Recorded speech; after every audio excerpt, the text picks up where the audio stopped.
Mini Geology at KPFT Houston 90.1. So that was just one example of how geology affects our lives, but there are many others. So one day I'll tell you about tourism, how the geologists, they know why you go and you do tourism in the beaches of Florida or in the Caribbean islands. In geology, it affects also history. Once I'll tell you how Napoleon lost his battles because of an explosive volcano that exploded a couple of years before Waterloo. And then we have literature, where many elements in the literature that are related to geology, as well as poetry. So all of the above is part of this poetry that exists in what we do. Poetry in its etymological meaning, so that comes from the Greek poiesis, which means to create, to invent, or imagine. So I've here a good friend, Pato, that he's going to talk about the poetry that we have in geology. Welcome, Pato. Hello, Daniel, and thank you for inviting me to share with you and the Mini Geology audience, fragments of a poetic book of geology, written by the group of kids and young adults from the community of Amaicha del Valle, Tucumán, Argentina. So you're going to talk about a book that was written in Argentina? Yes, we're going to talk about a book written in Argentina, with basically this book, what expresses is the voices of the participants of these workshops that we did in Argentina, teaching geology. Let me start by saying something special about this community, is that they have a link to Earth through their ancestral beliefs.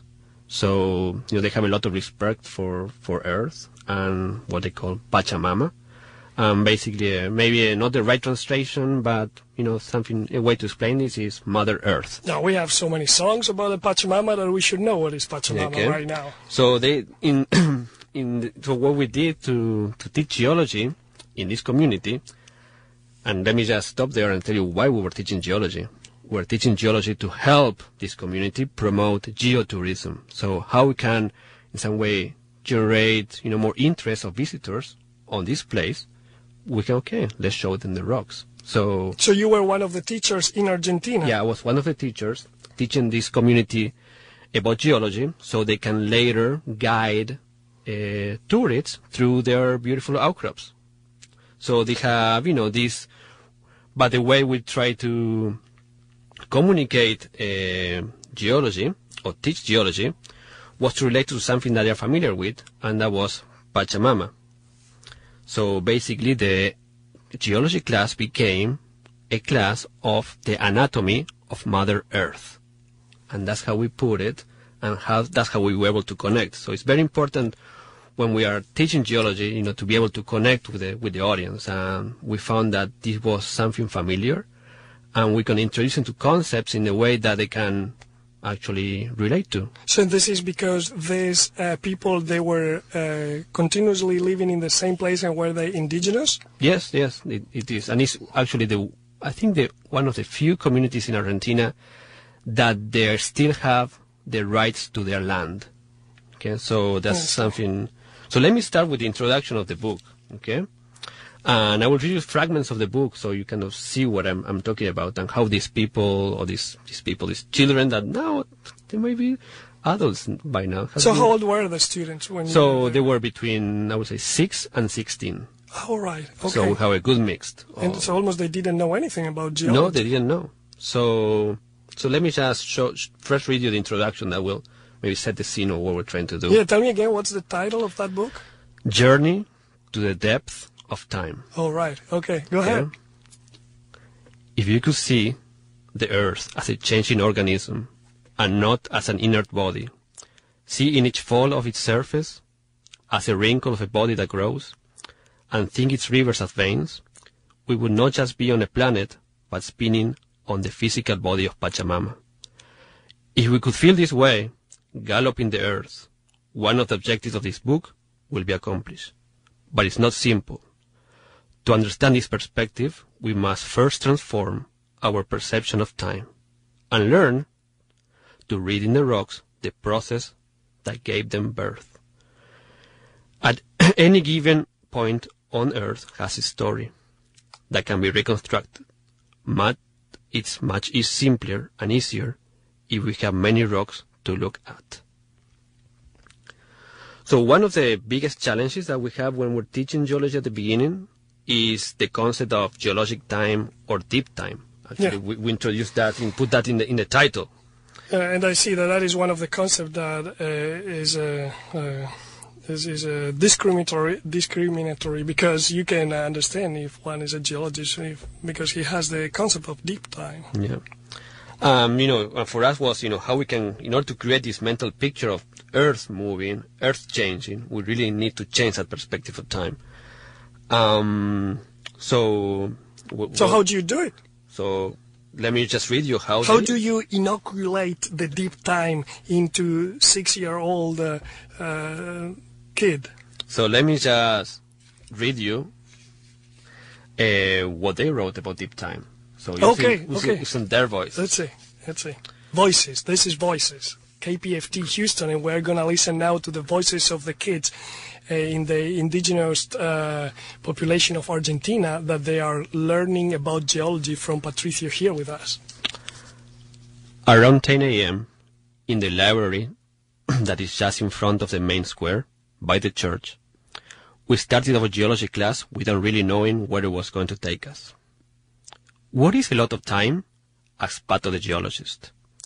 1 year is a lot of time for Maria, the youngest of our class. For Tonina, an adult with a young soul, is around 100 years.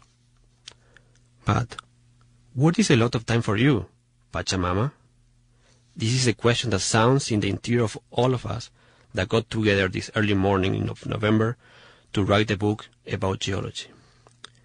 Gilda and Melina noticed that learning about Earth, planet that contains us, that invites us to wonder its body, letting us know about its constant changes, is like making a journey through time. Using our imagination as a vessel, says Gilda, is possible to enter a story of a journey. Pachamama will have the main role, but we know that she lives in a deep time, in which seconds are thousands and hours are millions. So basically what the first thing we do was just fast forward what you see. Just think about 1,000 years is 1 minute of your time. That's interesting. Ideally, sometimes when I do that with the kids, I say, think about years like money. So they know what is 1 million. Yeah. So 1 year is $1. 1 million years is $1 million. So things they are put in perspective for the youngsters. They know about it. That's very interesting. So the second one, the concept that we introduced to them, is plate tectonics. And probably it's one of the most popular geology concepts. And we can actually probably explain or link back to plate tectonics almost everything that happens on the Earth. So, how these kids... How do you do it? How did they explain it? Oh, how do they? Okay, so it means that you already taught them, and then what is the feedback that you get from them? So, we taught them about the plate, the rock is fragmented, they move. So, what this is for you? What you think? What analogy can you find? And this is what they wrote. Okay. Tectonic dancing plates. Mabel and Marcela tell about this part. The rest of the members collaborate with sparks of poetry. We will eventually blaze the rest of the journey. Lithospheric plates dance at the beats of the Earth's heart, move independently one from another, but always influencing the dance of the other. When two meet, the heavier will continue at its own pulse underneath the lighter one. The dance speed increases, the temperature too, more and more. It sinks, it melts. It's not what it was, it changed. Now it's magma. The magma will eventually continue changing and becomes rock if it is necessary for equilibrium. Also, the collision of two dancing plates produces wrinkles in the landscape, which rise towards the sky, making our soil shake. These wrinkles are our mountains. Wrinkles? How old is Pachamama? I see. We are so proud to have you here and to talk about the voices of geology. We're here in Houston talking about kids 6 to 16 years old in Argentina talking about Pachamama. This is voices. This is mini geology. This is what we do. We give you voice, and we try to engage you with these topics about geology. Okay. Thank you, Daniel, and thank you for letting me share their voices. You're very welcome, Pato.